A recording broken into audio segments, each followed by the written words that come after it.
una búsqueda insaciable.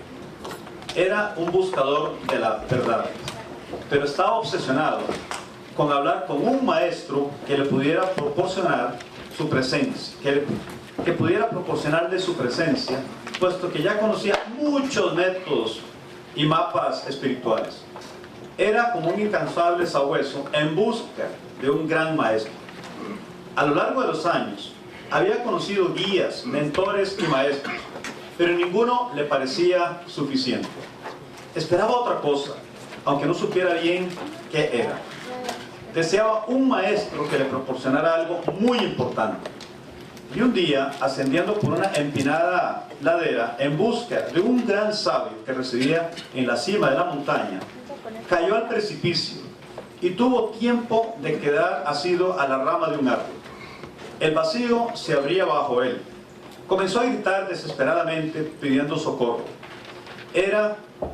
En muy poco tiempo le fallarían las fuerzas y se desplomaría en el abismo.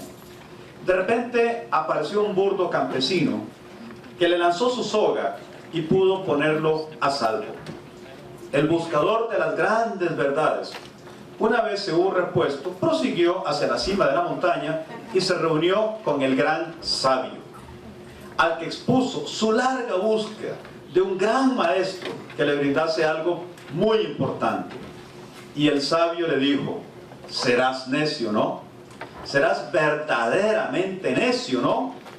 No dudo de tu genuino afán de búsqueda, pero eres un verdadero necio. De tanto buscar, no encuentras. Buscas un maestro que te proporcione algo muy importante. Pobre necio ciego que eres. ¿Te parece poco importante lo que te acaba de dar ese inculto campesino? El maestro dice: tantas pretensiones excesivas, tantas expectativas, que perdemos de vista al maestro o muchos maestros que en cada momento se cruzan por nuestra vida. Y hoy tenemos un gran exalumno, orgullosamente incaísta, un gran maestro, y quedamos entonces con nuestras organizadoras. Carmen. Bueno, buenas tardes. Como mencionaba el profesor Betana, hoy nos está acompañando el doctor Roberto Artavia, quien es el nuevo presidente del Consejo Directivo de INCAE. Ustedes ya tuvieron la oportunidad de ver el currículum del doctor, pero igual les vamos a mencionar un poco acerca del mismo. Él, además de ser el nuevo presidente del Consejo Directivo de INCAE, fue recientemente nombrado presidente de Viva Trust y de la Fundación Latinoamérica Posible, fue rector de INCAE y también uno de los directores fundadores del CLACS. Adicionalmente es miembro de la Junta Directiva del World Resources Institute en Washington y miembro de la Comisión de Competitividad de la Cámara de Comercio en Costa Rica. Adicionalmente es director en distintas empresas internacionales en la región. Asimismo es asesor en estrategia, ha sido autor de varios libros y docenas de artículos y adicionalmente ha sido conferencista invitado en los principales foros de Latinoamérica, así como en Estados Unidos, Canadá, Europa y Asia. Su perfil académico incluye el MBA acá en INCAE, así como un doctorado en Harvard. Doctor, muchísimas gracias por acompañarnos hoy. La palabra es suya. Sí, gracias, Robert. Esta clase es medio complicada por tres razones. En primer lugar, es mi primera actividad oficial como presidente del consejo, entonces si sale mal es terrible, ¿verdad? Y con los estudiantes de segundo año es más o menos imposible que salga muy bien. Entonces ya hay un nerviosismo que francamente hace años no sentía al enfrentarme a una audiencia. Lo segundo es que ustedes me mandaron un menú chino para la clase. Las preguntas que me mandaron son tan diversas y en temas tan diferentes que contestarlas todas significa dedicarle como 3 minutos a cada uno de 25 temas, y en ese sentido corremos el riesgo de no profundizar en nada. Y entonces, si a alguien se le queda la pregunta sin contestar, por ahí me disculpan, aunque las voy a estar revisando cada vez que pueda. Lo tercero, la verdad es que de todas las cosas que aprende uno en INCAE, posiblemente el poder ejecutar una estrategia termina siendo lo más importante. Yo siempre digo que en INCAE nosotros formamos una persona que tiene 3 dimensiones. Una dimensión tecnocrática. Ustedes saben hacer análisis económico, saben hacer análisis financiero, saben hacer análisis contable. Tienen una serie de capacidades que se les ha creado aquí en términos cuantitativos y cualitativos para el análisis, que los hace tecnócratas sumamente fuertes. Por otro lado, los hace planificadores, porque ustedes entienden el contexto. Ya ustedes no disfrutan cuando van a McDonald's igual que cuando iban hace 4 años, sino que están pendientes de si el tipo está sirviendo bien, si el producto tiene calidad, si está cumpliendo con el patrón de entrega. Ya ustedes están en un modo de análisis constante cuando van a la tienda, cuando van al restaurante. De hecho, a nivel personal, tengan mucho cuidado con eso, porque se vuelve un poco cansado ser un sabelotodo en todas las situaciones y tendemos a eso. Y lo tercero es el implementador, el líder, el que ejecuta las cosas. Nadie nunca se acuerda del tecnócrata y el analista. Los que dejamos legados valiosos somos los que ejecutamos cosas que valen la pena. Y eso es una estrategia. Es el ejecutar algo que vale la pena. Entonces déjenme darles como 3 dibujitos de cómo concibo yo la estrategia y después tratamos de contestar sus preguntas de una forma más directa.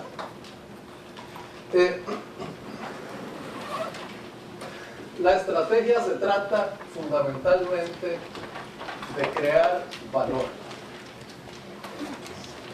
Y una de las preguntas que se contesta en esto, ¿para qué hacemos estrategia? Hacemos estrategia para crear valor. Eso debe ser valor económico, valor social, valor ambiental, ojalá. Pero si no estamos creando valor, nuestra estrategia está mal y no vale la pena. De hecho, la metodología del valor económico agregado del EVA es importante por eso, porque nosotros tenemos que estar seguros de que estamos creando más valor del que estamos consumiendo en la dinámica de nuestras organizaciones. Y en ese sentido, ¿verdad? Lo primero es la función de crear valor. Lo segundo, y en estrategia siempre está implícito, escoger es dónde y a quién le vamos a crear valor. Y entonces ahí estamos definiendo mercados en términos geográficos, en términos de segmentos. Podemos jugar con diferentes formas de el dónde y el quién, pero necesitamos establecer límites de nuestra estrategia. Obviamente está el cómo voy a realizar eso, y muchas veces la formulación de estrategia se centra fundamentalmente ahí, ¿verdad?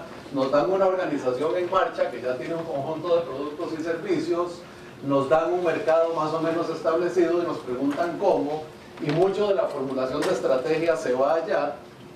Y finalmente, ¿quién la va a ejecutar?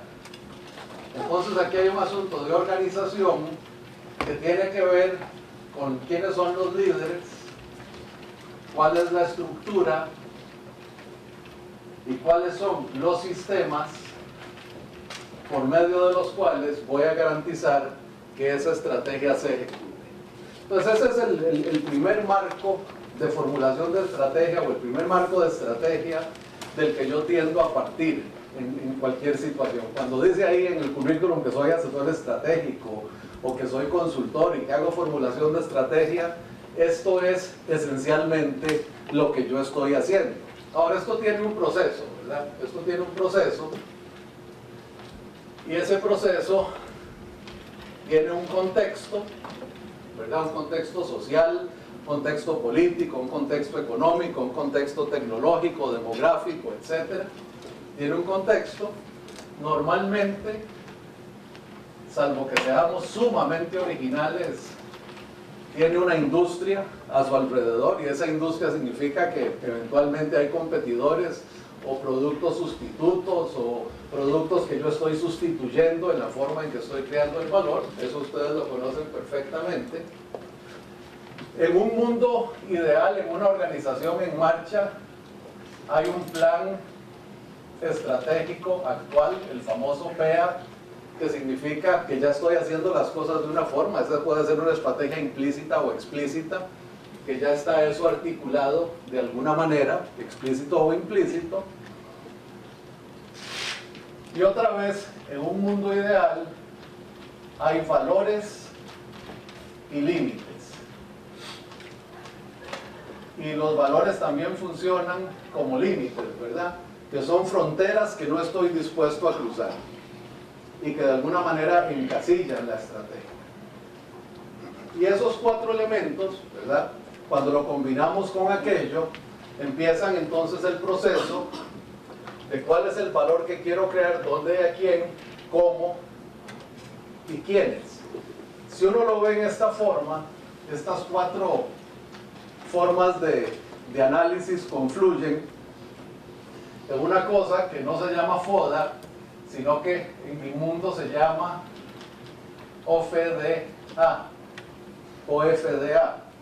Porque en realidad, para mí la formulación de estrategia se trata de encontrar dónde están las grandes oportunidades de crear valor adicional en el análisis de esos 4 elementos.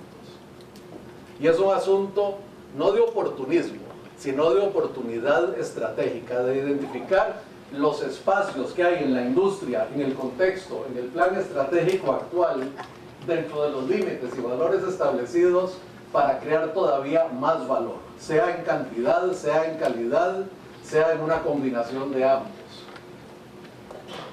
Cuando se hace el análisis de las fortalezas, las debilidades y las amenazas, que dicho sea de paso, para mí sigue siendo todavía la herramienta fundamental de análisis en este nivel, no es en el aire, no es en el contexto, es en función de cómo se compara lo que ya tengo, mi posición que ya tengo, mi estrategia actual, mis valores y mis límites, con las oportunidades. O sea, son fortalezas y debilidades de todo esto frente a las oportunidades existentes.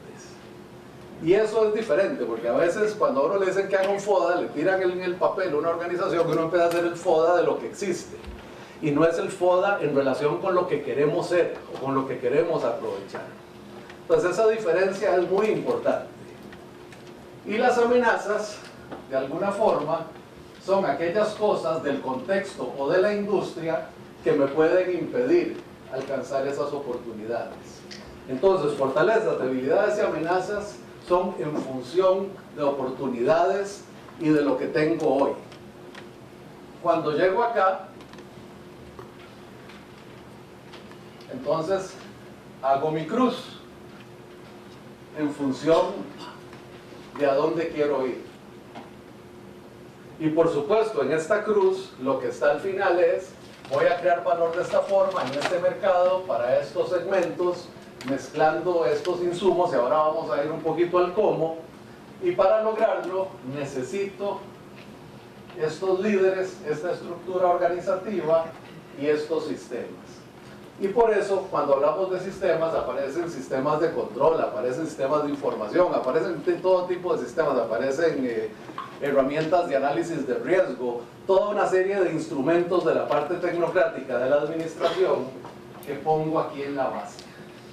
Pero la estrategia se trata de ocupar los espacios disponibles en el contexto y en la industria en la cual vivo, si estoy siendo un empresario empezando, o en la cual compito si soy una operación en marcha.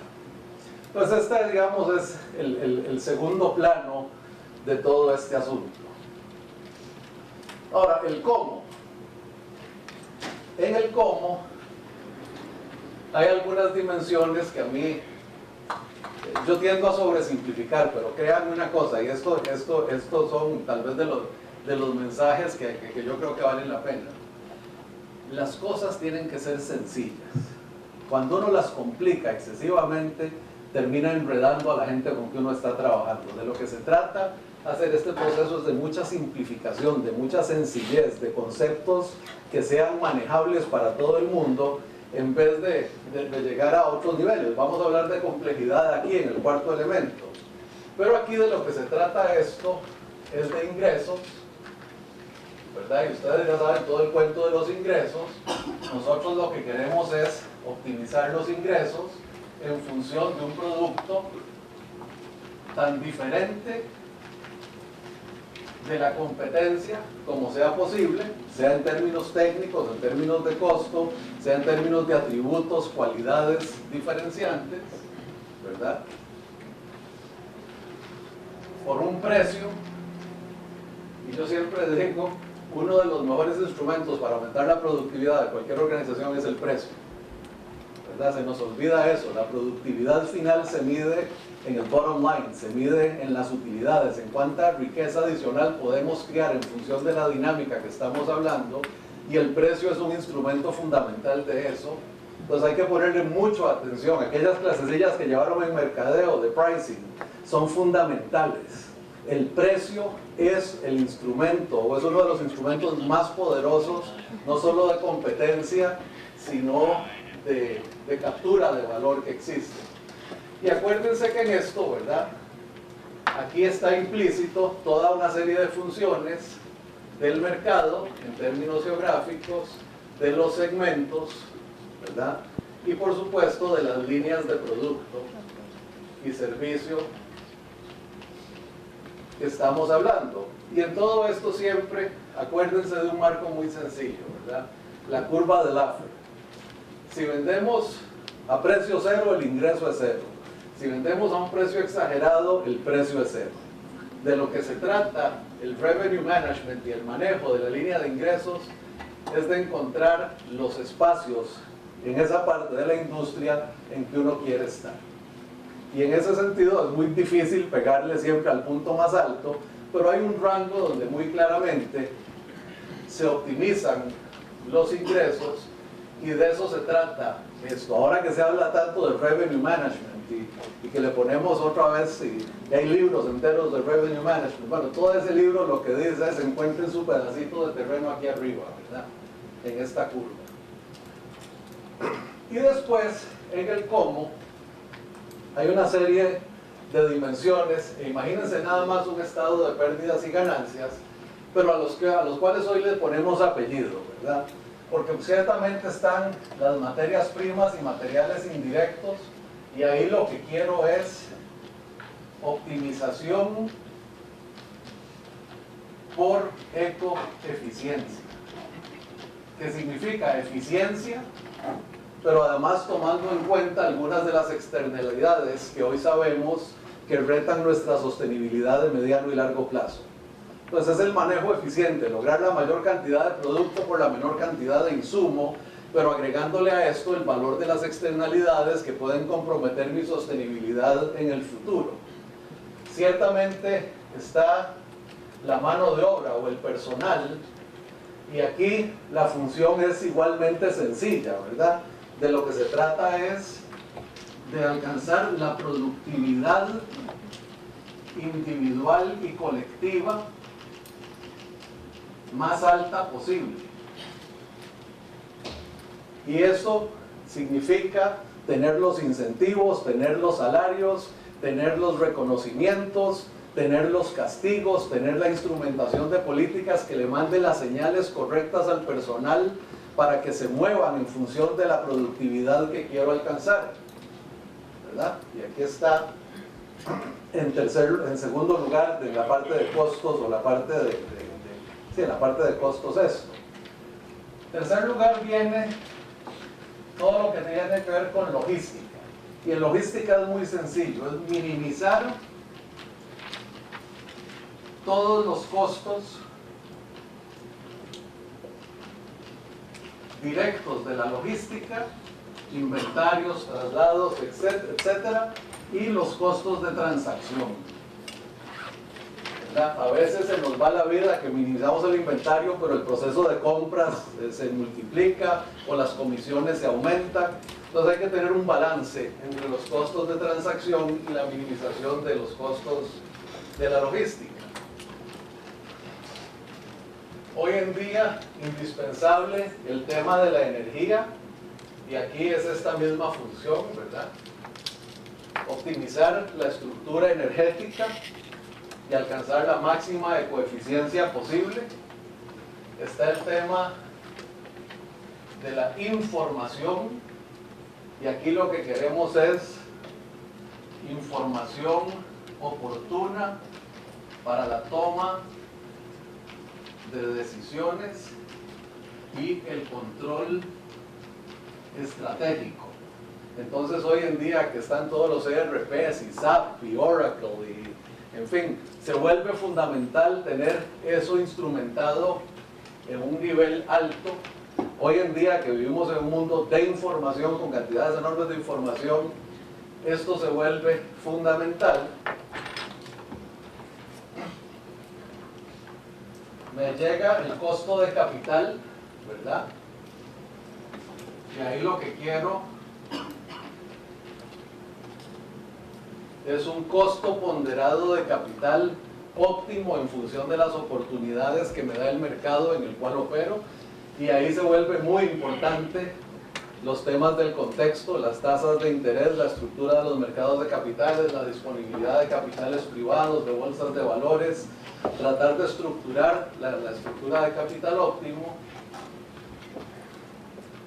Y por último, la gerencia, ¿verdad? Y la gerencia no solo, ojalá tengamos el overhead más bajo posible, ¿verdad? En términos de un overhead que tienda a ser bajo, sino más bien la organización óptima para todo lo demás. Ahora, entre comillas, les acabo de resumir una maestría de administración de empresas en una lámina, ¿verdad? Eso es lo que vinimos a aprender aquí. Salvo este pedacito que se llama liderazgo. Y entonces, ahí viene la cuarta dimensión, que es cómo vamos a implementar esto. ¿Quién va a implementar esto? ¿Cómo hacemos para que todo eso, hasta aquí, si lo ven, este es el analista, este es el tecnócrata, y ahora tenemos que llegar al líder. Y aquí, por supuesto, hay una serie de principios que uno puede establecer, ¿verdad? En términos de actuar, de enseñar con el ejemplo, liderar en función de la estrategia y no de las personas. Y puede uno empezar a hacer todo ese tipo de decálogos que estoy seguro que ustedes conocen. Pero para mí lo esencial aquí son tres cosas. Uno es credibilidad. Y ahí me voy a robar una anécdota del expresidente del Consejo Directivo, Bricio Biondi. Bricio fue vendedor de textiles de DuPont en Europa. Y dice que de un momento a otro le empiezan a llegar informes al presidente de DuPont de Europa de que hay un nuevo tejido de la competencia que los está deshaciendo en el mercado. Entonces el tipo dice, bueno, vayan a una tienda y consíganme un buen pedazo de esa tela. Entonces Bricio se fue en carrera, estaba empezando su carrera, compró la tela, se la llevó, y dice que llega a la oficina del tipo y el tipo estira la tela, la pone contra la luz, le pega un encendedor y huele. ¿Qué pasa? Le saca una fibra y estira la fibra y empieza a hacer un montón de pruebas ahí, y de un momento a otro dice, ya me relajé. Es tal. Entonces hay una credibilidad fundamental que se da porque ustedes tienen que dominar todo esto. Ustedes tienen que saber, entre comillas, si quieren ser el rector de INCAE, cómo funcionan estas pizarras y cómo se borran y por qué usamos estas pizarras y no las pizarras fijas. Ustedes tienen que saber cuáles son los atributos de los profesores y qué es lo que pueden dar mejor. O sea, uno tiene que tener conocimiento y credibilidad dentro de la organización. Si uno no se gana eso, si la gente no siente que uno es un líder en el cual ellos pueden confiar a nivel analítico, técnico, entonces la cosa se pone muy cuesta arriba. Entonces esta credibilidad es un punto de partida fundamental. El segundo les va a llamar la atención, pero es que no se me ocurre un mejor término, nunca se me ha ocurrido cuando hablo de esto, que es actividad. Uno tiene que ser una persona activa, involucrada, participativa en la estrategia. El estudio de Henry Mintzberg original sobre la gerencia, yo no sé si han oído, la tesis de Mintzberg fue literalmente seguir 16 gerentes por 100 días, ¿verdad? Él hizo un formulario, él hizo unos y otros investigadores le ayudaron, pero de lo que se trataba era de seguir la actividad de un gerente por 100 días y llevar una bitácora exacta. Entonces la bitácora decía, bueno, en un día normal pasó 3 horas en el teléfono, 2 horas hablando con bancos y 1 hora hablando con subalternos. Hizo tal, tuvo 3 reuniones, una de comité de auditoría, una de tal y otra de tal. salió a caminar por los pasillos y por la planta, viendo los procesos de producción y saludando a la gente. Se aseguraba en los saludos de conocer el nombre de las personas, y no solo el nombre, sino que tenía que preguntar, yo solo me sé uno, Henry, ¿cómo está tu esposa y cómo está tu hija? ¿Verdad? ¿Cómo está Mariana, recién nacida, y todo el cuento? ¿Verdad? Tener que la gente se sienta respaldada. Entonces tiene que haber un nivel de actividad que le garantice a la organización que el líder está presente, que el líder está involucrado, que de alguna forma esta estrategia no está en el aire. Y lo tercero es consistencia. ¿Qué significa todo eso? Que si pusimos todos estos principios y establecimos todos estos sistemas, es para usarlos. Cuando uno empieza a decir un montón de cosas que no valen nada, que no se usan, que no se reflejan en las decisiones o en los procesos, entonces la gente dice, ¿y qué pasa aquí? Aquí no hay consistencia interna, y se empieza a perder por un lado la credibilidad, pero sobre todo la capacidad del líder de avanzar al siguiente paso de la estrategia, porque la gente empieza a dudar. Obviamente, el líder tiene dos tareas fundamentales adicionales: escoger talento. Las estrategias no se ejecutan solas, hay que tener a la gente correcta, ¿verdad? Y ese talento hoy puede venir en muchas formas. Hoy que está de moda el outsourcing y la consultoría y demás, uno tiene que tener una banca, por así decirlo, de talento interno importante, pero también hay mucho talento que se puede adquirir específicamente en el mercado. Y lo tercero es métricas. Perdón, lo quinto o la otro vector es métricas, resultados, medir y comunicar los resultados positivos y negativos. Entonces el liderazgo, se dan cuenta ustedes, no es una cosa, uno no es líder porque le dan un título, o uno no es líder porque sea más grande, más fuerte, o más bonito, o más feo, o corra más rápido, o qué sé yo. El liderazgo es una cuestión situacional que uno tiene que manejar y ejecutar. Y para mí estos son los 5 elementos fundamentales: credibilidad, técnica, analítica, conocimiento de la estrategia, actividad, verse, estar presente, ser dinámico, consistencia. Si pusimos una estrategia, ejecutemos esta estrategia, mantengámonos dentro de los límites, hagamos exactamente, cumplamos la palabra. Rodearse de talento y medir el desempeño constantemente. Así es como se ejerce el liderazgo, por lo menos en mi experiencia en la práctica. Todo lo demás, si uno es líder porque habla muy bonito o habla muy feo, miren, por muy bonito que sean los discursos, después de la tercera vez que uno se echa el discurso bonito y no lo respalda con eso, ya nadie le cree nada. Tiene que tener esas características. Como ustedes ven, aquí surgen varios conceptos que uno debe tener en mente y que creo que vale la pena reforzarlos, que para mí estos son los marcos esenciales. Pero hay dos dimensiones que son posicionamiento. En toda estrategia, uno está escogiendo una posición en el contexto y en el mercado. Y uno tiene que definirlo con mucha claridad y ser el mejor en ese espacio en que uno decidió ubicarse. Entonces, cuando hablamos de posicionamiento, es esa selección que hacemos de mercado, segmento, estrategia, y ocupar ese espacio de la mejor manera posible. Y lo segundo es complejidad. Y esto, que no suene contradictorio con lo que dije que había que ser sencillo, hay que hacer que la competencia vea esto tan único, con tantos elementos diferenciantes, que sepan que no pueden competir conmigo de igual a igual. Que si se van a meter, van a tener que ocupar otro espacio, van a tener que buscar otra forma de posicionarse, porque en este posicionamiento ya hay quien manda. Ok, esto para mí es exactamente igual, y que no lo sorprenda, en una organización con y sin fines de lucro. Y ustedes saben que mi trabajo principal hoy, en realidad es en la frontera de los dos, vivas o no sé si saben.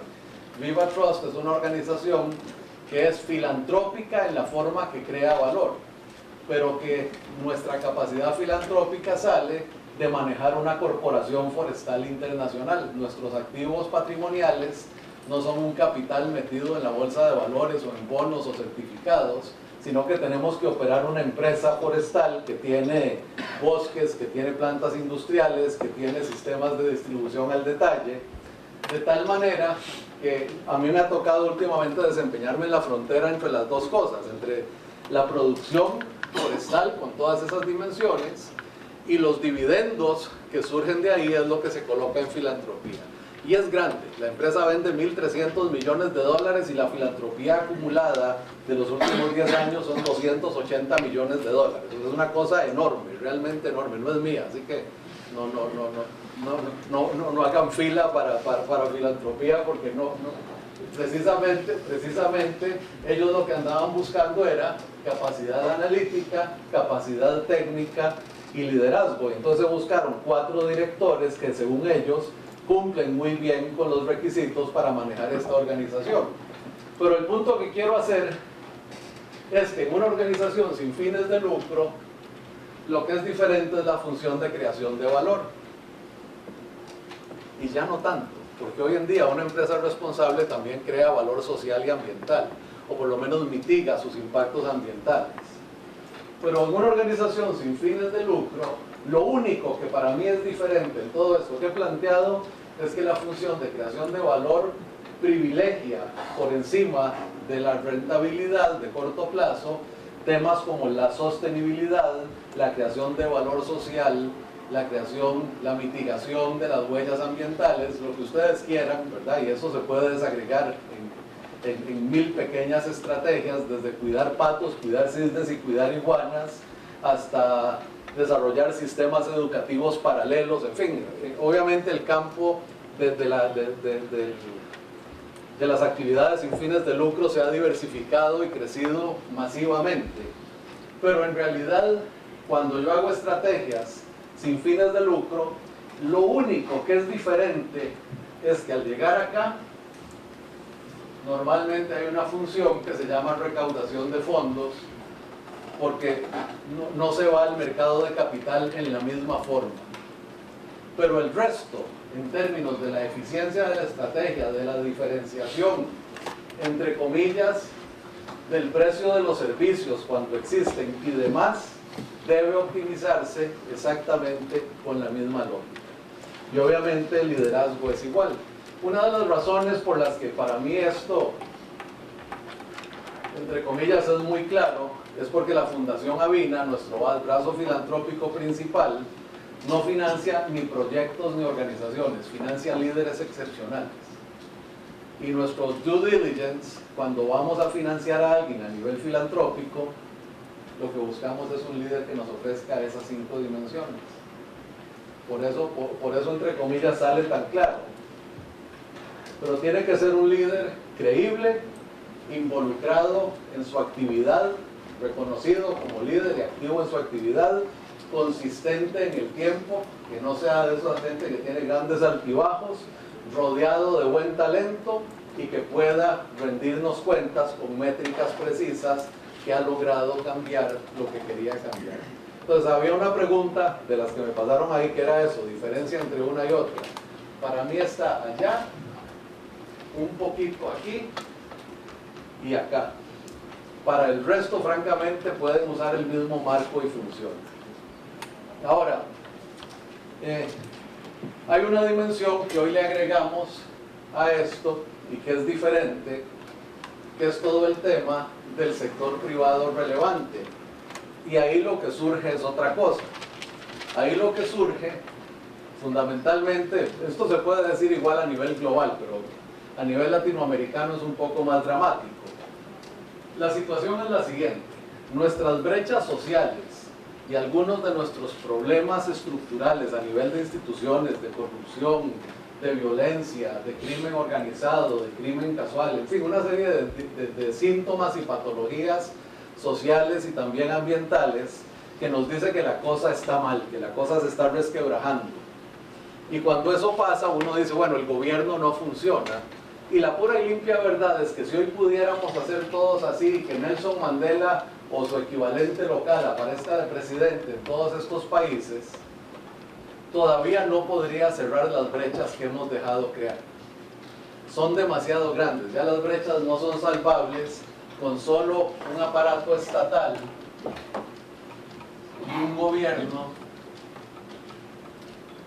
que las llene. Entonces, la otra cosa que hacemos hoy es decir, claro que queremos empresas competitivas y responsables,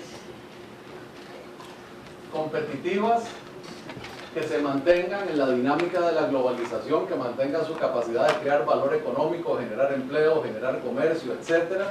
Y responsables, y responsables, ¿verdad? Dos palabras, que hagan eso, ¿verdad? Que hagan esto que está aquí, fundamentalmente, que lo hagan bien. Eso es una empresa competitiva con inversiones y operaciones responsables. Pero de ahí sale un marco que a veces se hace un poquito complejo y que es, uno, cumplir la ley. Y ustedes me dirán, obvio, no es tan obvio. Según el BID, solo el 34% de las empresas formales de América Latina cumplen toda la legislación fiscal, laboral, ambiental, comercial que les corresponde. El 66% están violando alguna de esas leyes, aunque sea parcialmente, sí. Pero digamos que no puede pero explicar ese comportamiento por falta de control de parte del aparato judicial o estatal. No, pero no importa, eso es una opinión muy generalizada en América Latina, que como aquellos no cumplen y son corruptos, entonces yo no les voy a regalar la plata para que la voten o se la roben, ¿verdad? No, pero no me refería a eso. Por ejemplo, si no hay suficiente control, no es que yo no lo hago porque los demás no lo están haciendo, yo no lo hago, nadie me ha venido a decir hágalo. O sea, por ejemplo, en Estados Unidos la gente le tiene miedo al fisco. Sí, falta la instrumentación, en buena parte falta la concientización y demás, pero en la empresa formal, eso es muy cierto en la empresa informal. En la empresa formal yo francamente ya no le creo nada a nadie. Decir que eso se aplica para el 10%, pero ciertamente no para el 66%, ¿verdad? Ok, entonces cumplir la ley, y estas dos son, digamos, esenciales. Y después hay un marco que tiene 4 elementos acá, que los voy a poner secuenciales por falta de un mejor espacio, ¿verdad? Pero que en realidad pueden ir en diferentes secuencias. Uno es lo que llamamos las buenas prácticas de negocios, que es cumplir todas las obligaciones con los accionistas, con los socios, con los colaboradores, con los clientes, con los suplidores, con los bancos. Es una función de cumplimiento de la palabra, de forma muy directa. Un segundo que tiene que ver con las relaciones con los colaboradores, y esto va a la función de productividad y de talento, ¿verdad? Una empresa o una organización que está evolucionando hacia más competitividad, más valor agregado, pues necesita colaboradores cada vez más sofisticados, y ojalá que eso no significa que todos los meses cambia de personal, sino que crea la capacidad de estos trabajadores de moverse a niveles más altos de desempeño constantemente. Obviamente hay una mitigación de la huella ambiental, ¿verdad? Ojalá menos agua, menos energía por unidad producida, etcétera. Mitigación de la huella ambiental. Y hay un código de conducta que obviamente implica también una definición de ética que es fundamental. Entonces aquí pasa una cosa, ¿verdad? Ya esto no es formulación de la estrategia, ya esto es en la ejecución de la estrategia lo que hace una empresa responsable. Y todo esto se refleja en medir siempre el desempeño financiero, económico, el valor social y el impacto ambiental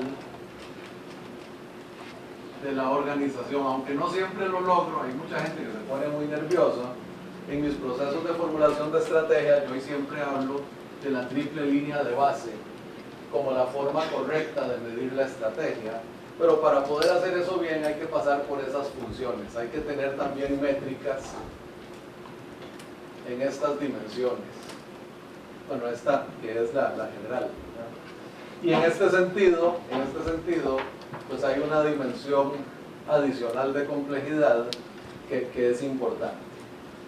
Ok, me voy a detener ahí para que ahora hablen ustedes un rato, o si quieren me meto en el menú chino y trato de contestar, como ustedes prefieran.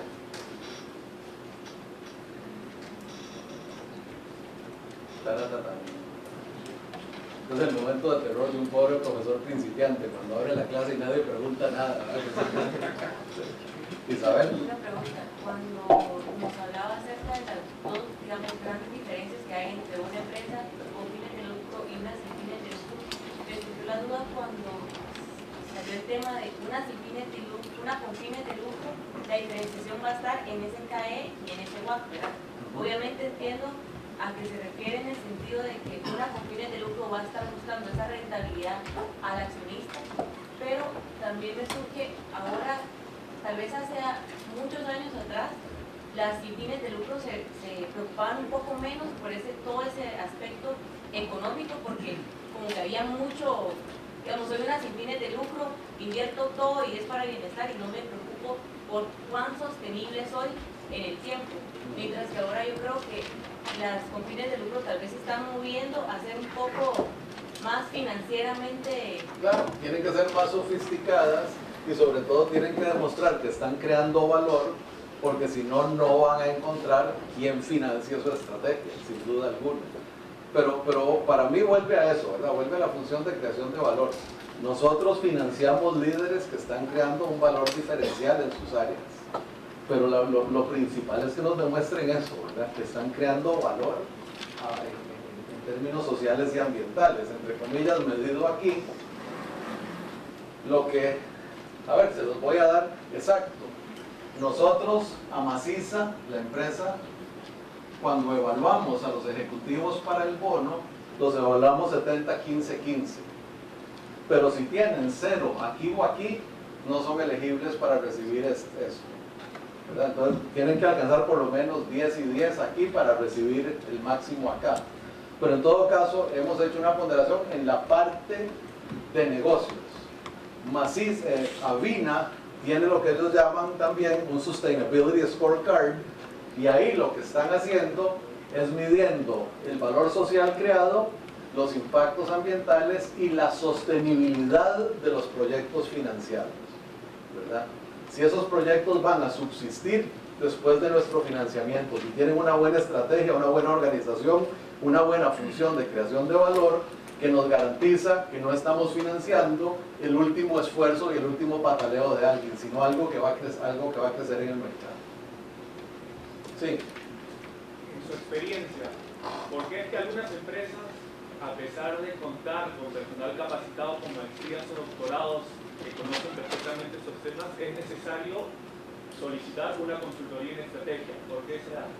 Hay dos razones fundamentales. En primer lugar, inevitablemente, cuando una organización es muy estable en su estructura de personal, es como la familia o cuando se reúnen los amigos de clase todos los fines de semana, que empieza uno a repetir los temas, ¿verdad? Siempre, ¿te acordás cuando fuimos a la finca cuando estábamos en 5º año? ¿Verdad? Y se ríen, y siempre se ríen del mismo chiste con las mismas ganas. Y en las organizaciones empieza a pasar algo similar, ¿verdad? La gente empieza a repetirse. Pues la idea de traer un consultor o un asesor externo es meter un catalizador disruptivo. Luis López te diría que lo que necesitas es alguien que quiebre las rutinas usuales para que en esa disrupción de las rutinas surja una necesidad y un punto de vista diferente. No es por las capacidades de los individuos, es precisamente porque los individuos se acomodan mucho dentro de la estrategia existente, y no solo, diciéndolo claro, se crean grupos de interés dentro de la estrategia que ya no les conviene cambiar algunas de sus dimensiones. Entonces, meter esos elementos disruptivos se vuelve muy importante. ¿Dani? Para la parte del valor social, ¿cómo están midiendo el valor social? Porque pues muchas empresas dicen yo creo valor social simplemente porque para mí es sumamente válido. Hay otras que dicen, yo dono y hago filantropía, que es muy discutible, pero bueno, ¿cómo miden ustedes el valor social? Vamos a ver si puedo llegarle a esa pregunta en términos específicos. Perdón, pero es que no quiero, no estoy seguro que me va a dar la memoria en esto, entonces prefiero referirme al tema. Esto va a estar interesante. La semana pasada en Panamá nos acaban de presentar el último reporte de desempeño social y ambiental de Maciza. Lo que no tengo ni idea, como me pasa siempre, es dónde diablos guardé eso, ¿verdad? Pero ya lo vamos a buscar. En todo caso, mientras lo busco, si alguien quiere ir preguntando, aquí está, Viva Panamá. Agenda Plata.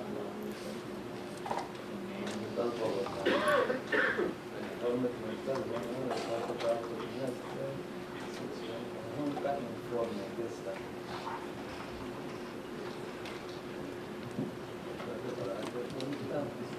Carlos, ¿qué es lo Carlos? ¿Podremos conectar esto rápidamente? Solo te enseño el marco general.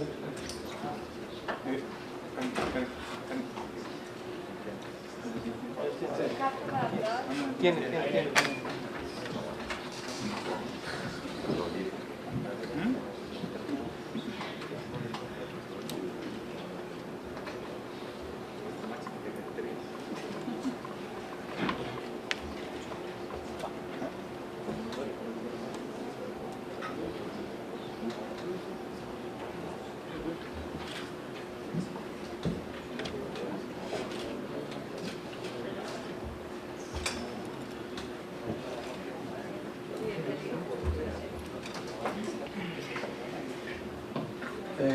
Chica, no se ve nada, de todas maneras, qué horror.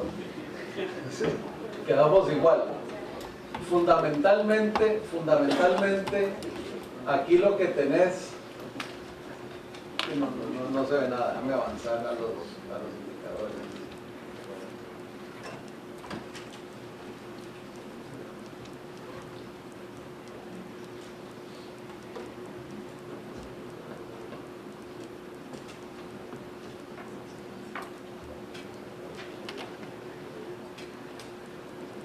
Aquí tenés, por ejemplo, cosas como consumo de fibra controlada, consumo de agua, desechos a disposición final, captura de CO2, balance final de CO2. En otras palabras, dentro de la industria en que estamos, nosotros hemos identificado cuáles son los recursos críticos, dónde estamos haciendo un consumo que de alguna manera compite con la sociedad en el uso de esos recursos, y asegurándonos de tener un manejo tan ecoeficiente como sea posible en cada uno de ellos. Y hay ese círculo en 8, ¿verdad? No te preocupes.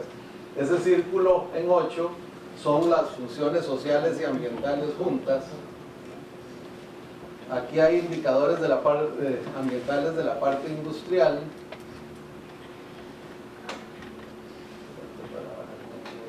Yo pensaba que toda la presentación se iba a dar vuelta, hay que darle vuelta de una en una.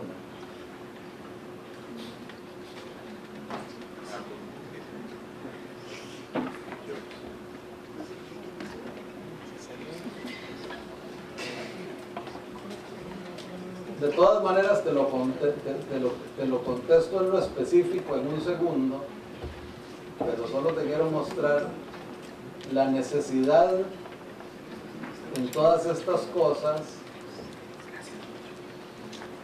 de tener métricas, ¿verdad? Indicadores sociales, mueblistas capacitados anualmente, total de mueblistas con relacionamiento directo con Maciza. Aquí estamos yendo a la parte donde nosotros a los pequeños mueblistas les prestamos un servicio de diseño, de corte, etcétera, y les trasladamos ese valor. Entonces estamos midiendo esas cosas. Entonces el punto, sin entrar en detalle, con mucho gusto yo te dejo copia del reporte, porque no, al contrario, me encantaría que circulara un poco más.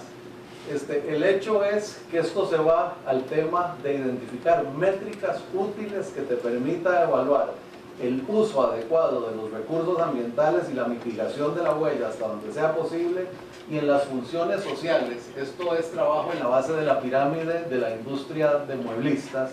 Ahí escogimos, por ejemplo, nosotros intervenir, entonces estamos midiendo nuestro impacto ahí. Igual hay una medida en colaboradores que va desde accidentabilidad, la industria forestal es muy peligrosa, ¿verdad? Entonces, índices de accidentabilidad hasta la calidad de vida de los colaboradores. Y en eso hay cosas muy creativas. Ahora con Holcim y a través de AED estamos trabajando aquí, por ejemplo, este es un dato interesante, en las empresas líderes de la Asociación de Empresarios para el Desarrollo se descubrió que el 8% de sus fuerzas laborales viven bajo la línea de pobreza. Entonces se estableció un proceso para asegurarse que dentro de esas grandes empresas no haya nadie bajo la línea de pobreza en los próximos 24 meses. Y hay un proceso en marcha para eso. Ese es el tipo de indicadores que uno debiera estar buscando, ¿verdad? Establecer parámetros sociales dentro de la organización que puedas medir y que te digan que estás manejando esto dentro de una ética social definida por vos mismo. En el caso nuestro, obviamente, tiene mucho que ver con madereros y carpinteros, que son los dos extremos de nuestra cadena de valor. Voy por el orden que los vi, Álvaro. Roberto, siguiendo un poco la línea Baja la mano, Arturo, yo me acuerdo. de Dani, viendo un poco lo que usted comentaba, las tendencias y análisis de los fenómenos que se están dando en Centroamérica, que tal vez en Costa Rica no está a una magnitud tan elevada, pero es el tema de la percepción de inseguridad y cómo está afectando las utilidades de las empresas, todo lo que es la parte de crimen organizado, los drop-out rates en las instituciones estudiantiles, etc. Entonces me preguntaba relacionada con qué papel debería tomar el sector empresarial o nosotros como futuros gerentes en mitigar o en colaborar a las políticas públicas de los gobiernos en ese tema, porque creo que tarde o temprano nos va a pasar la factura a todos. ¿A qué hora se terminaba la clase? No, ese es un tema muy complicado, pero vamos por partes. Tengo que volver, perdamos todo esto un segundo.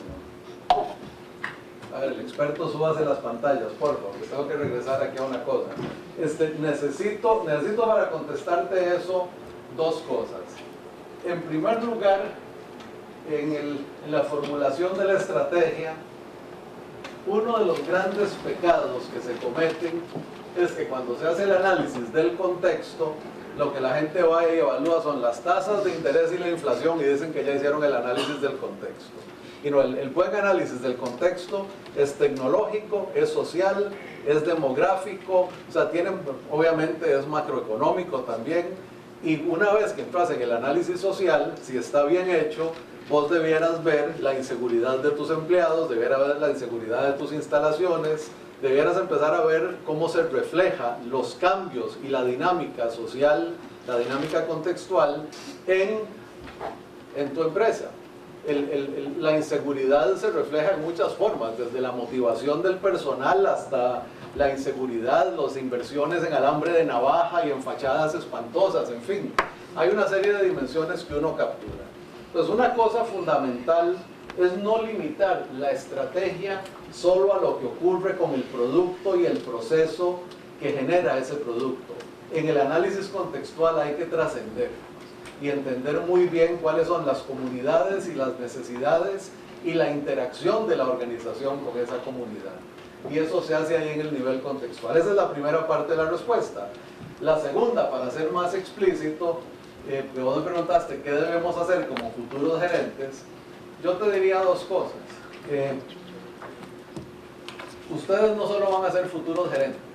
Cuando uno se gradúa de INCADE, por lo menos en la forma que yo lo concibo, ustedes son gente con una capacidad de trabajo y de análisis única, con una capacidad, otra vez, en la parte analítica y tecnocrática única.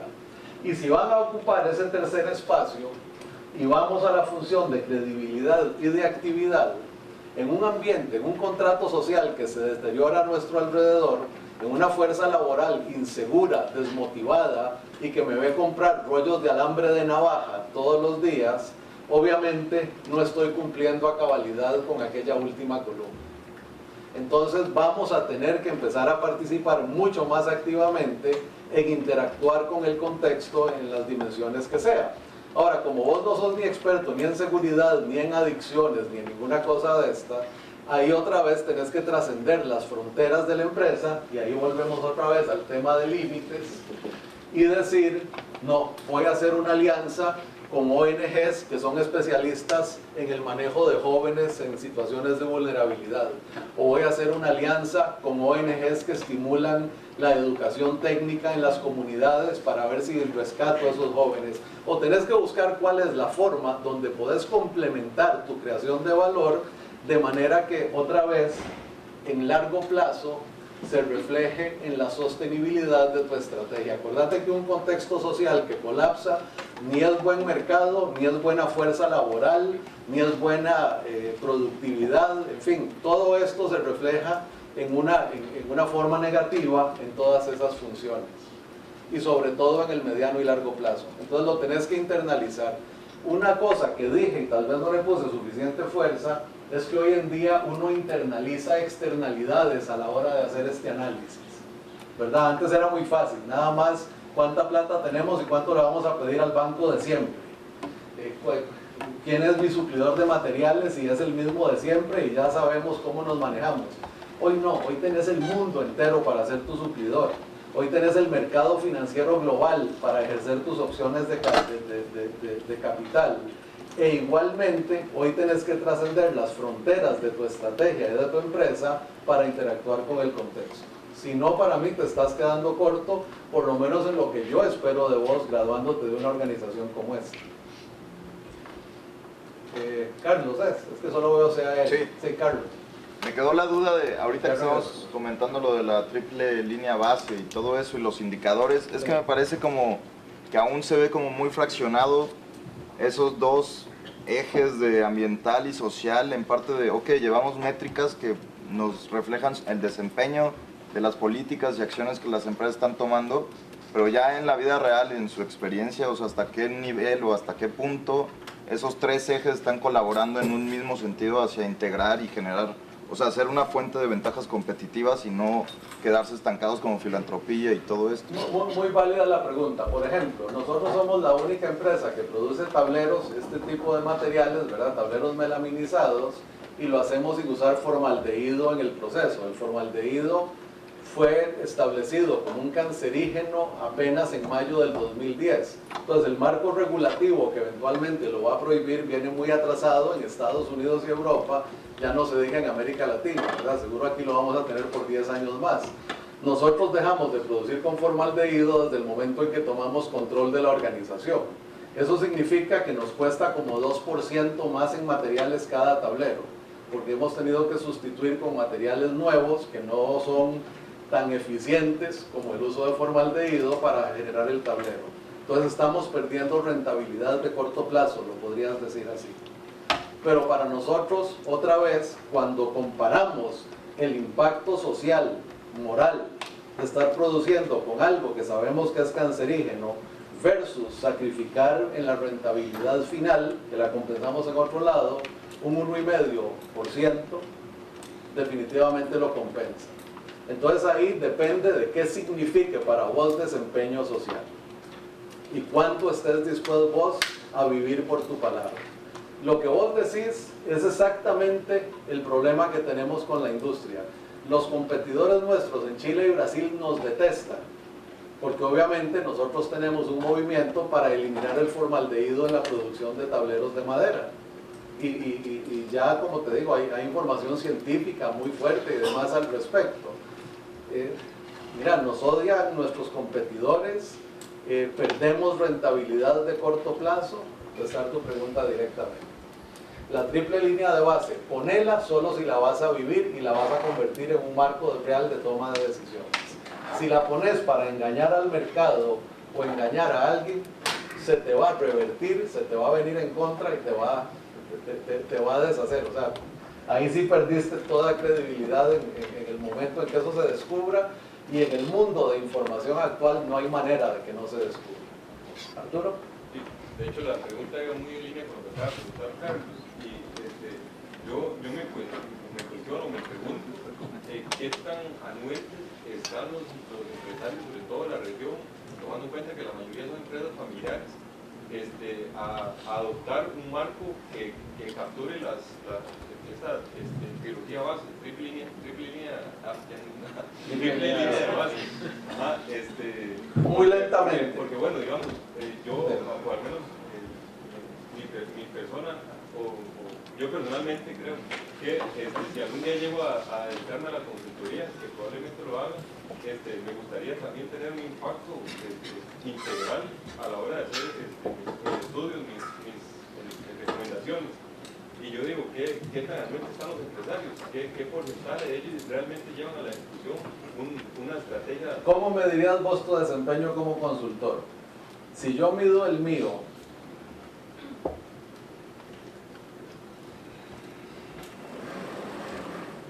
aquí yo te diría que bateo menos de 500. Si bajo esta pizarra y lo mido aquí, te diría que bateo como 800. Porque sí, lo que vos decís es clarísimo. Todo el mundo está feliz con mis procesos de formulación hasta que les empiezo a meter el ruido de internalizar externalidades y de empezar a tener métricas para cosas que la mayoría de nuestros empresarios todavía no están seguros de querer saber. Esa es la pura y limpia verdad. Entonces sí es difícil. Sin embargo, te voy a decir dos cosas. A mí no me cabe ninguna duda cuál es la tendencia. La tendencia es a que cada vez más se incorpore, ¿verdad? Entonces sí, ahorita si yo tuviera que decir a cuántos voy a convencer totalmente, al 5%. Parcialmente, un 20%, que me van a decir que sí, no lo van a hacer, otro 25% y hay 50% que me dicen, no, Roberto, no jodas con eso, hacerme productivo y competitivo, ¿verdad? Y uno juega un poquito con las cosas, pero hace unos años era cero y la tendencia es creciente. Y esto se ve en todos lados. Te lo voy a poner como un ejemplo tonto. El movimiento este que empezó, todo el mundo dice que fue Warren Buffett, pero no fue él, fue Matthew Bishop, de los grandes, los multimillonarios, de donar el 50% de su riqueza en vida para cuestiones filantrópicas, ¿verdad? La mitad de su net worth, que en el caso de algunos de ellos estás hablando de 15 y 20 mil millones de dólares, que van a donar en los siguientes 10 a 12 años para tratar de empezar a cerrar las brechas. Eso es un reconocimiento claro, entre comillas, de la gente más exitosa del planeta en ejecutar esta parte, de que tenemos que cambiar. Entonces, francamente, ya no estoy tan preocupado como antes de que estaba equivocado, ¿verdad? Ahora me siento más seguro. Perdón, pero me perdí. A ver, Daniel y Miguel, en ese orden. Sí, usted habló de que es posible hacer esa ejecución estratégica en empresas públicas y empresa privada y ONG. ¿Qué pasa con la empresa pública? Yo sé que el contexto es distinto. ¿Empresa pública me estás hablando? ¿La empresa productiva del sector público o la empresa que se transa en bolsa? Como gobierno, como municipio. Empresas de gobierno. Empresas de gobierno. Yo sé que el contexto es distinto en una empresa pública y el objetivo no es tan parecido a la empresa privada. Cambian ciertas cosas como los precios, el tema de capital y consideran otros elementos más profundos y más detallados que las otras empresas. Pero este marco regulatorio y de ejecución es muy válido y creo que es el que más trasciende en la empresa privada. ¿Qué tan factible sería implementar elementos como estos como primero? No, yo creo que cuán factible es un poco más difícil porque trabajan con mucho menos recursos, están limitados por la ley y por el presupuesto por ley, ¿verdad? No pueden trascender su presupuesto por ley. Entonces, cuando vos entras en una empresa pública y les decís aumentar tu costo en 2% para eliminar el cancerígeno, la Contraloría no lo aprueba, ¿verdad? Entonces, el problema del sector público es que la legislación y la presupuestación no se mueven a la velocidad de las ideas. Entonces hay un ambiente mucho más restrictivo para introducir conceptos e ideas nuevas. Habiendo dicho eso, debiera haber un ambiente en general más propicio, porque debieran medirse más por el bienestar y el valor que crean que por las utilidades de corto plazo, que no siempre es el caso. Entonces yo creo que tienen una ambivalencia, una cierta esquizofrenia conflictiva, ¿verdad? Donde esas dos personalidades van a chocar. Desafortunadamente siempre gana el ministro de Hacienda y entonces no se hacen las cosas porque se limitan en el presupuesto. Ahora, habiéndote dicho eso, las empresas que sí tienen espacio, aquí en Costa Rica, por ejemplo, el ICE y el Banco Nacional y el Banco de Costa Rica, están siendo muy agresivos en moverse en esta dirección y en empezar a evaluar sus impactos sociales y ambientales de una forma mucho más precisa. El Recope, ahora con su nueva presidencia, está empezando apenas a moverse en esa dirección. Entonces yo creo que los espacios están ahí en las empresas que tienen suficiente flujo y suficiente rentabilidad interna para poderse manejar dentro de un presupuesto verdaderamente autónomo. En la organización pública como tal, la que tiene que licitar y justificar y refrendar todo por medio del presupuesto nacional y la Contraloría, van a llegar de últimos, o sea, van a transformarse cuando ya la demanda se los exija y no porque creen en eso. ¿Miguel? Sí, una pregunta también que va muy ligada a ese aspecto es, digamos, como acercándose al final de este periodo de 2 años de la maestría y apuntando un poco a nivel profesional, ¿cómo ve usted el rol del incaísta en Latinoamérica, si ya sea para la parte privada o para la parte pública, digamos, en esos procesos de cambio que ocupamos? Porque, digamos, me preocupan 2 puntos. El primero, que usted dice, bueno, que si hay brechas que están muy difíciles de disminuir, y el otro es que para poder disminuir esas brechas tenemos que ganar credibilidad, y la forma de ganar credibilidad en los 2 sectores es, siento yo, muy diferente. O sea, credibilidad en el sector privado se gana con esta parte que usted decía de la parte tecnocrática y análisis, y del otro lado tal vez se gana con un poquito más de capital político, contactos, muchas cosas que tal vez en Cano hemos... Pues Miguel, yo no sé si yo me hago ilusiones. Acuérdate que yo fui director de maestrías, decano de maestrías, rector de esta institución, entonces yo no sé si yo sueño. Y yo sé que nosotros tenemos una curva normal de desempeño, donde hay unos excepcionales aquí y unos un poquitillo más chapas acá, y un bloque en medio que en general hace las cosas muy bien a nivel tecnocrático y analítico. Entonces la curva normal para mí es, en ese sentido, que esos que están, ¿verdad? Si me permitís hacer la curva en esta forma, ¿verdad? La curva normal, fuera de unos cuantos que caen ahí por su preferencia o porque están muy dominados por valores familiares o muy acomodados en su estilo de vida, o salieron de la burocracia y tienen derechos adquiridos y regresan a la burocracia. En fin, hay una serie de perfiles que no cambian y que no son agentes de cambio. Pero el último de aquí, este es el Superman, ¿verdad? O super chica. ¿Vieron qué politically correct que ando hoy? Este último que está aquí, yo espero que pueda correrle en círculos al gerente promedio, alrededor al gerente promedio de la región. Que tu capacidad de esfuerzo, tu capacidad analítica, tu capacidad tecnocrática y tu vocación de líder te va a hacer un agente de cambio en el nivel que decidas operar. Eso no significa que todos van a ser presidentes de la corporación más grande del mundo. Van a estar dispersos aquí, pero donde quiera que decidan ocupar, van a tener esa capacidad de ser agentes de cambio y de dinamizar su contexto y su industria a través de su desempeño en la organización que escojan trabajar, sea propia o ajena. Esa es mi expectativa. No son castillos en el aire. Yo he visto de generaciones tras generaciones de incaístas donde existe esta colita, pero los demás, como te digo, muchas veces en contextos muy chiquitos, trabajando en San Juan de Nicaragua con un hotelito boutique que no trasciende y sin embargo están transformando su comunidad y su ambiente, o trabajando con la empresa más grande en una posición de planificación y gerencia alta, siendo agentes de cambio. Habiendo dicho eso, por favor, eso no va a ocurrir el día 1 de sus vidas, ¿verdad? Eso se lo van a tener de sus vidas post-INCAE. Eso se lo van a tener que ganar en 15 años de credibilidad, consistencia, trabajo, abriéndose los espacios, ganándose la credibilidad y ganándose el derecho de llegar a esa posición. Yo te estoy hablando ahí de los incaístas que tienen 10 o 15 años de ser ya consistentes en su labor, no de lo que vos haces el día que saliste de aquí.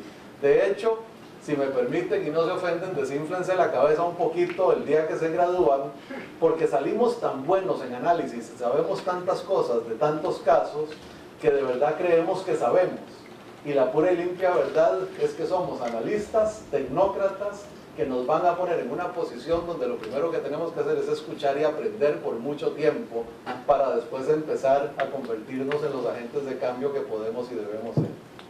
Yo no sé si te contesté, pero Roberto, más o menos. Sí. Déjame interrumpir un poquito porque tenemos tal vez unos 15 minutos más. Sí. Y en función de la pregunta de Miguel, del momento que pasa toda esta promoción, ¿no? Que poco, más o menos 2 meses ya estará fuera de las aulas, y también pues del enfoque que le hemos querido dar al curso de procesos gerenciales. Hasta ahora Roberto nos ha hablado sobre su rol como consultor, marcos conceptuales, como él decía, que resumen una maestría prácticamente en pocos minutos. Pero yo quisiera abusar de la confianza que siempre tenemos con Roberto para entrar a un plano. Eso siempre es el preámbulo a una gran embarcada. Para entrar a un plano un poco más personal. Porque nosotros en INCAE analizamos muchísimos casos de muchas personas allá afuera que hacen una diferencia. Pero yo quiero hablarles de una manera muy resumida del otro Roberto Artavia. Si lo viéramos, y prepárate Henry que tengo una pregunta para vos, ¿okay? ¿Cómo es trabajar con Roberto Artavia? Si hubiéramos... Preguntarle a Alejandro cómo es manejar con Roberto Artavia. Exactamente. Si hubiéramos visto a Roberto hace 24 o 48 horas, estaba metido en las comunidades de Santa Cruz, de Guanacaste, trabajando con directores de centros educativos de condiciones sumamente limitadas.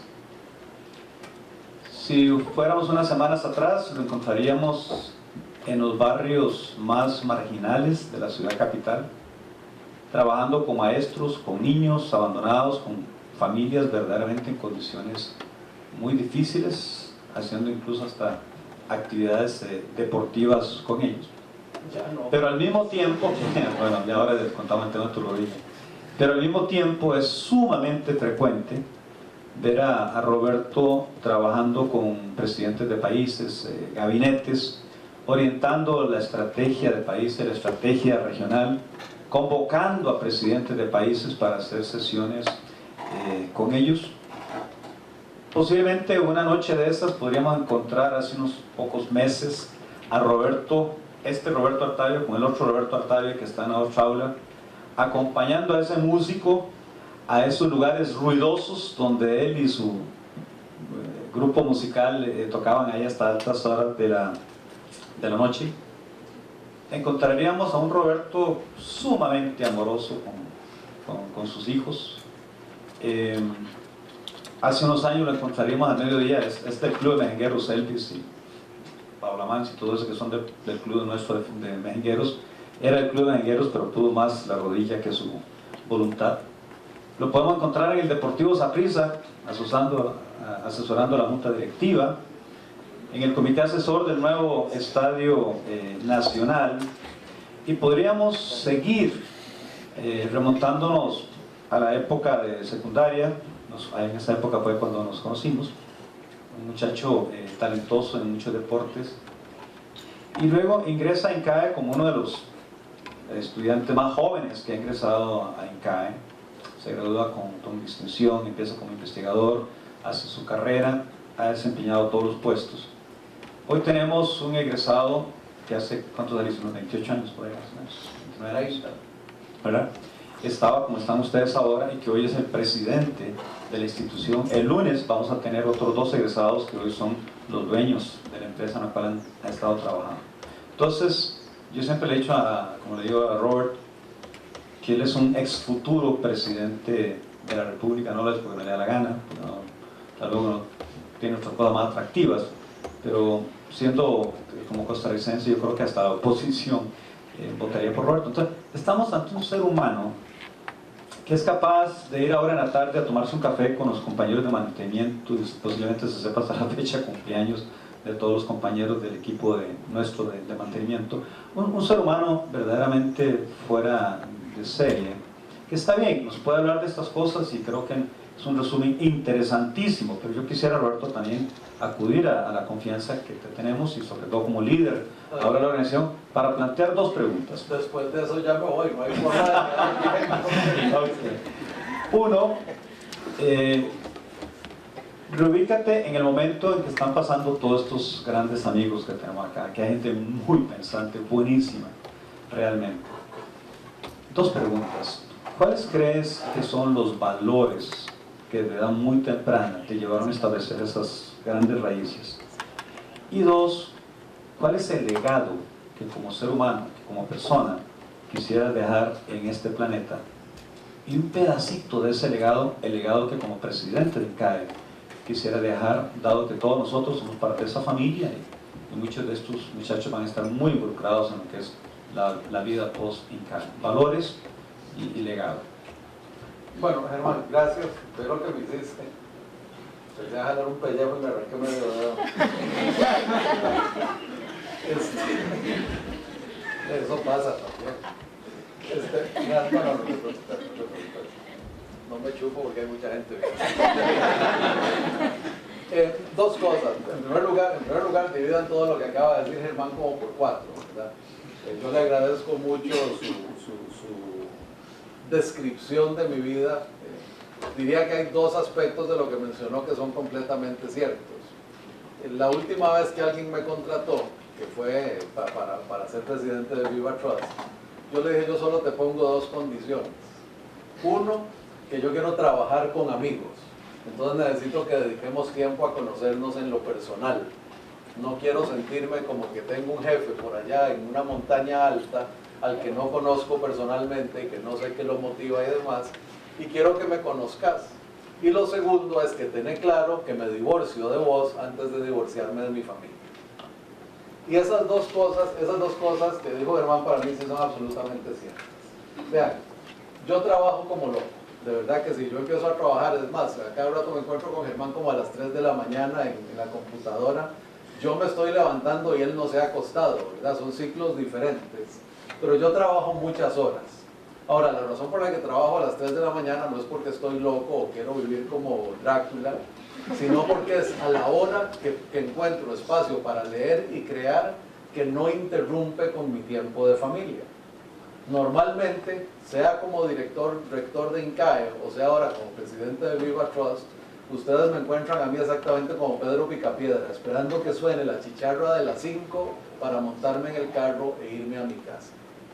Porque es fundamental no perder la perspectiva. Hay otra cosa que es más simbólica que cualquier cosa, pero Germán habla de mi relación con los muchachos de mantenimiento y demás. Eso no es ninguna relación especial. Yo crecí con ellos aquí en esta institución. Ellos son la gente con que yo me he visto toda una vida, y el hecho de que tengamos trayectorias diferentes no nos hace diferentes más que en el puesto que ocupamos. Y eso hay que tenerlo clarísimo, ¿verdad? No hay que perder la perspectiva nunca. Si ustedes van a mi casa un sábado, me van a encontrar, perdón porque es un cuento un poquito desagradable, pero con unas bolsas de automercado recogiendo la caca del perro. Y a cada rato llegan amigos míos y me dicen, ¿por qué estás vos haciendo eso? Les digo, para nunca perder la perspectiva. Estas son cosas que uno tiene que hacer todos los días, porque cuando hay un montón de locos diciéndote que puedes ser presidente de la república y que sos ejemplar y un montón de cosas, perder la perspectiva ocurre muy rápidamente.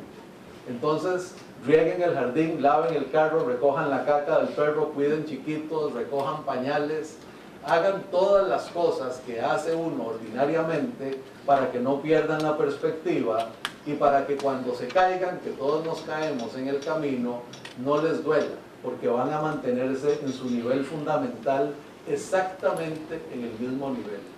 Lo que se mueve uno para arriba y para abajo es circunstancial. De lo que se trata esto es de estar uno tranquilo con uno mismo. ¿Saben?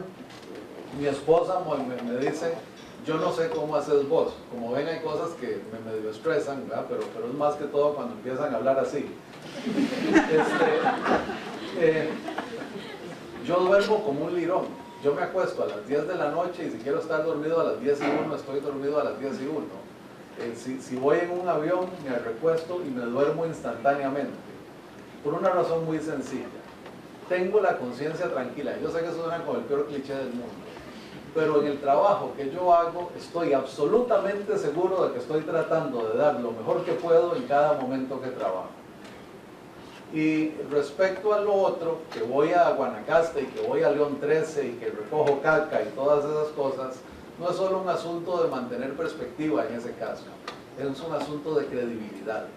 Yo no puedo andar diciendo, midan el desempeño social, trabajen en la comunidad, mitiguen la huella, si yo no estoy viviendo eso, pues por lo menos una buena parte de mi vida.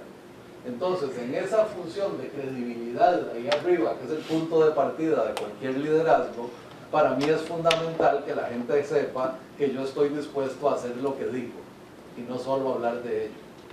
Y eso es absolutamente fundamental en cualquier cosa que ustedes vayan a hacer. Si quieren ser creíbles, estén dispuestos, perdón por el inglés, a walk the talk, a cumplir lo prometido, cumplir lo ofrecido. Porque en la medida que nosotros le digamos a todos los demás lo que hay que hacer, pero no estemos dispuestos a enseñarlo con el ejemplo y el compromiso, rapidísimo nos van a desplazar y nos van a sustituir. La otra cosa, trabajen un poquito más duro que todo el mundo. Esto es inevitable. Miren, ninguno de nosotros es genio. Por ahí está el primero de la clase, yo sí, seguro, ¿verdad? Pero habemos un montón de primeros de la clase en la historia. De hecho, aquí tiene dos. En nuestras respectivas clases, yo fui segundo, pero debí haber sido el primero. No, es cierto, pero eso es una historia larga. Es una historia que no viene al caso. Trabajen duro. O sea, ser el primero de la clase lo único que dice es que ustedes fueron mejores para contestar unos cuantos exámenes que quedó de segundo y el que quedó de tercero, y un poquitillo mejores que el que quedó de último, pero nada más. De lo que se trata esto es de dar lo mejor de uno en cada minuto que está uno trabajando, que está uno viviendo, que está uno con la familia. Ahora hay otras cosas que en Latinoamérica desafortunadamente hay que decir. El justificarse en cosas, y perdón que entro en este tema, pero la gente que dice valores de familia, ¿verdad? Y que después andan ahí rascabuchando por todo lado, ¿verdad? La gente que habla de compromiso con la comunidad y apenas pueden, se van a vivir al lugar más alejado y sin contacto con la realidad de su medio. Estas cosas hay que vivirlas. Eso no significa que yo no vivo en una casa grande. Yo vivo en una casa grande, bonita, con tapias y hasta con guarda. Pero conozco a todos mis vecinos, tengo una relación respetuosa con ellos, los invitamos y nos invitan. Yo conozco, he estado en sus bautizos y ellos han estado en mis fiestas. La comunidad es la que es, y uno no puede decir que yo vivo en una comunidad si la comunidad son nada más los 4 gatos con los que me he relacionado toda la vida desde que tengo 13 años. Entonces, otra vez, no se pongan parámetros de desempeño que no estén dispuestos a cumplir. Y por último les cuento una anécdota. Mi primer jefe fue don Enrique Uribe, Corporación Más por Menos aquí en Costa Rica. Yo salí de INCAE y el INCAE no me contrató inmediatamente, estuve 4 meses en Más por Menos. Se acababa de dar la primera gran devaluación del Colón. El Colón estaba como a 40 y unos meses antes estaba a 8.60. Los Más por Menos, imagínense cómo ha cambiado el mundo, en ese momento pagaban entre 8.400 y 50.000 colones de alquiler por el establecimiento de los supermercados.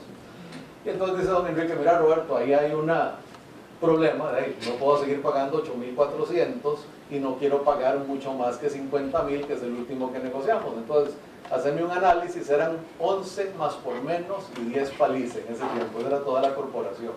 Hacerme un análisis de los 21 alquileres y proponerme qué debemos hacer. ¿Para qué le dijeron eso a Robertito? ¿No? Se fue el analista y el tecnócrata y le calculé las ventas por metro cuadrado por departamento, las utilidades por metro cuadrado por departamento, los valores de mercado por todo lado, cuánto costaban establecimientos similares en el mismo barrio, en la misma zona, consulta de bienes raíces. Cuando me tocó hacer la presentación, acuérdense que en ese tiempo no había PowerPoint, ¿verdad? Era una sábana en papel, como de largo de esta mesa, como de este alto, con con los ejes hechos por mí y toda llena de números y con unos numeritos circulados en rojo, otros circulados en azul y otros en verde, para decirle esto es esto, esto es esto, y don Enrique llega feliz, qué bárbaro, qué bueno, qué es todo esto, qué maravilla, explícame. Me pasé como 3 horas explicándole y al final me dice, bueno, entonces 8.400 y 50.000, son 58.400, entre dos, todos los que estén abajo de los 28.000 pesos, subirlos a 28.000 y los demás dejarlos igual. Se dio media vuelta y se fue. Simplicidad. Las cosas simples, ese día lo aprendí para siempre. Las cosas simples que funcionan mejor. No compliquen las cosas sencillas, que es lo que tendemos a hacer a veces, porque sí, para hacer un buen cálculo del costo de capital hay que saber mucho de muchas cosas.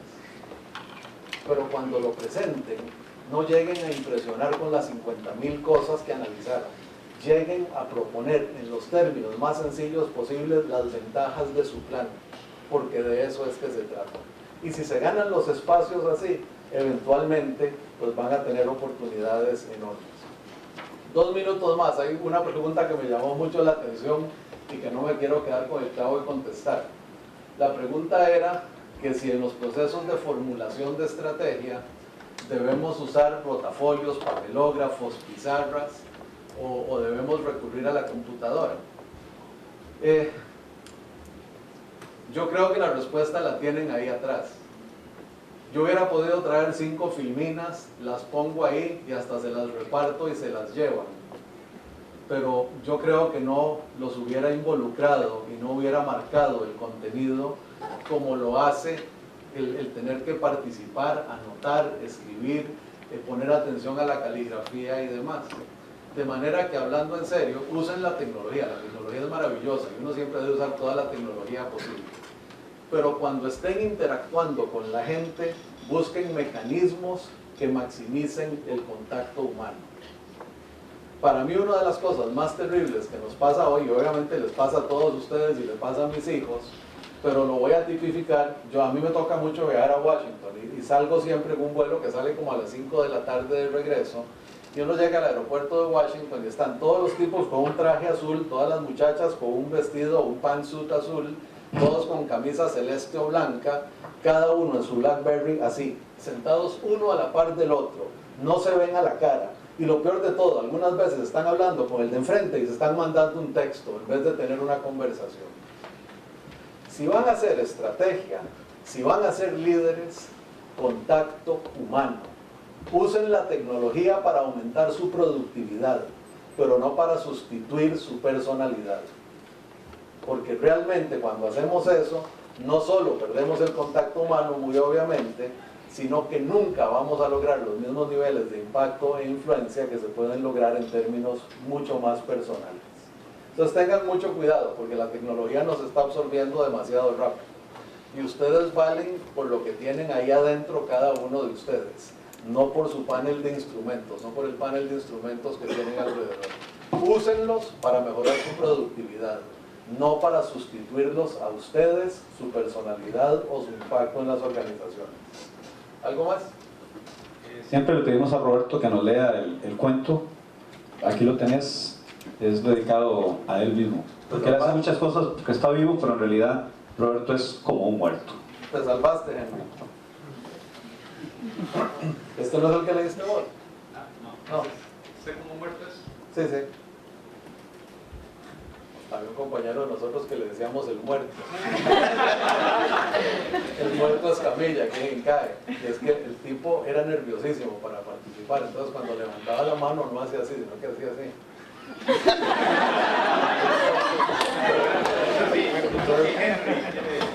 Uno muy creativo, obviamente le clavó el muerto Escamilla, porque no levantaba la mano. Chance primero a Henry que nos responda cómo es trabajar con vos. Mucho cuidado. Bueno, ahí, como decía Roberto, trabajar duro. Bueno, pasaba por mí a veces a las 4 de la mañana para ir a Limón, a Punta Arenas, a Garavito, no sé. Y cuando yo iba a trabajar con él, yo decía, voy a trabajar con Roberto Octavia, dándole el currículum de él y veo a esta persona, así como se le imagina, junta directiva de aquí y allá. Y una persona de gran corazón y que en realidad se preocupó mucho por enseñarme, porque en realidad aprendí mucho durante la pasantía y bueno, todo este tipo de cosas, todo eso fue de gran ayuda.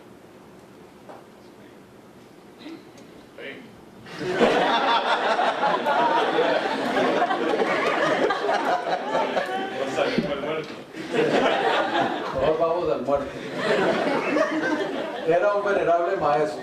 En sus ojos había un reconfortante destello de paz permanente. Solo tenía un discípulo al que paulatinamente iba impartiendo la enseñanza mística. El cielo se había teñido de una hermosa tonalidad de naranja oro cuando el maestro se dirigió al discípulo y le ordenó: querido mío, mi muy querido, acércate al cementerio y una vez allí, con toda la fuerza de tus pulmones, comienza a gritar toda clase de halagos a los muertos. El discípulo caminó hasta un cementerio cercano. El silencio era sobrecogedor. Quebró la apacible atmósfera del lugar gritando toda clase de elogios a los muertos. Después regresó junto a su maestro. ¿Qué te respondieron los muertos?, le preguntó. Nada dijeron. En ese caso, mi muy querido amigo vuelve al cementerio y lanza toda suerte de insultos a los muertos. El discípulo regresó hasta el silente cementerio. A pleno pulmón comenzó a soltar toda clase de improperios contra los muertos. Después de unos minutos volvió junto al maestro, que le preguntó al instante: ¿qué te han respondido los muertos? De nuevo, nada dijeron, repuso el discípulo. Y el maestro concluyó: así debe ser tú, indiferente como un muerto a los halagos y a los insultos de otros. El maestro dice: quien hoy te halaga, mañana te puede insultar, y quien hoy te insulta, mañana te puede halagar. No seas como una hoja a merced del viento de los halagos e insultos. Permanece en ti mismo, más allá de unos y de otros. Entonces, de una vez, hermano, rechazo por los insultos que me vas a echar mañana. Ok, quiero felicitar a Karen y a Catalina por la organización de esta lindísima actividad. Me consta la enorme minuciosidad en los detalles para que pudiéramos tener con simpleza y con sencillez este mensaje de Roberto. Así es que, de verdad que un aplauso fuerte para ellas dos.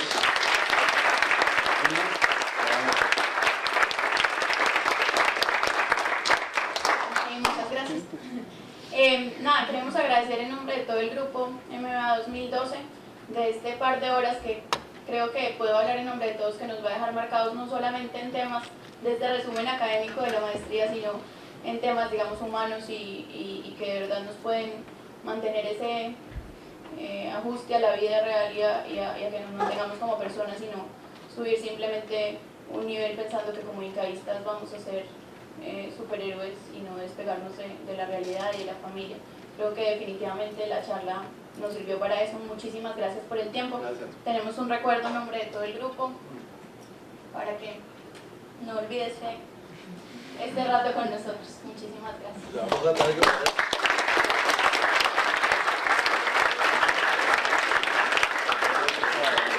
Les voy a contar un secreto que poca gente sabe. El pobre Roberto, si sabe que se los conté, se muere.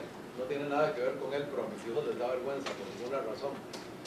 Le voy a bordar aquí abajo 2012. Y el secreto es ese: yo bordo.